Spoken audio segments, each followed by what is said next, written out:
আজকে পর্যন্ত যে নাম আসলো, প্রথম হচ্ছে টর্চার সেল র্যাবের, সেকেন্ড হলো হসপিটাল, থার্ড হলো টিএফআই সেল, ফোর্থ হলো আয়নাগর। এখন কোনোভাবেই র্যাব ওয়ানের ভিতরে গিয়ে টিএফআই সেল র্যাব ওয়ানে খুঁজে পাওয়ার কোনো কারণ নাই, কারণ এই ইন্টেলিজেন্স অর্গানাইজেশন বা এই ল এনফোর্সমেন্টগুলো একজনের কাজ আরেকজন শেয়ার করে না কোনোভাবেই। তো র্যাব ওয়ানের ভিতরে গিয়ে ইন্টেলিজেন্স উইং কাজ করবে, এটা আসলে আমার বোধগম্য হয় না। বাট আমি একটা কথা বলতে চাই এখানে, ওখানে গিয়ে অনেকে দেখলাম অনেক আবেগিত, অনেক ইমোশনাল হয়েছেন, অনেকে বুক কান্নাকাটি করছেন। হ্যাঁ, যারা আসলে বিভিন্ন জায়গায় গুম হয়েছে, বলা হচ্ছে যারা গুম হয়েছে, so bring them into the inquiry, proper inquiry করা হোক, ইনকোয়ারি করে আসলে বের করা হোক কারা গুম হয়েছে, কখন গুম হয়েছে, কার দ্বারা গুম হয়েছে, বিচার করা হোক।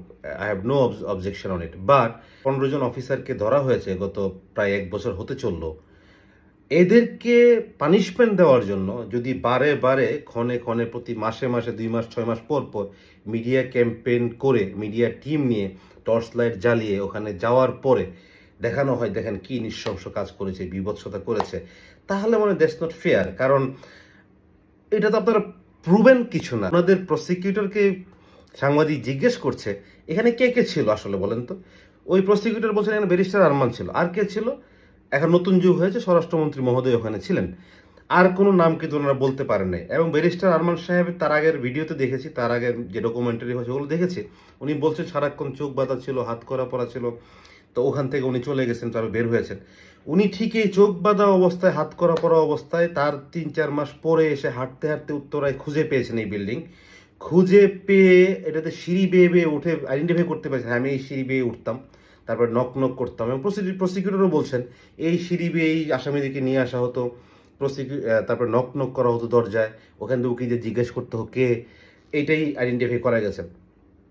লজিক্যালি যে চিন্তা করি, বাংলাদেশের সিঁড়িওয়ালা ঘর বাড়ি কয় কোটি আছে, ঢাকাতে কয় হাজার লক্ষ আছে, এরকম সিঁড়ি বেয়ে 10 জায়গায় নক নক কোন জায়গাটায় না করা হয়।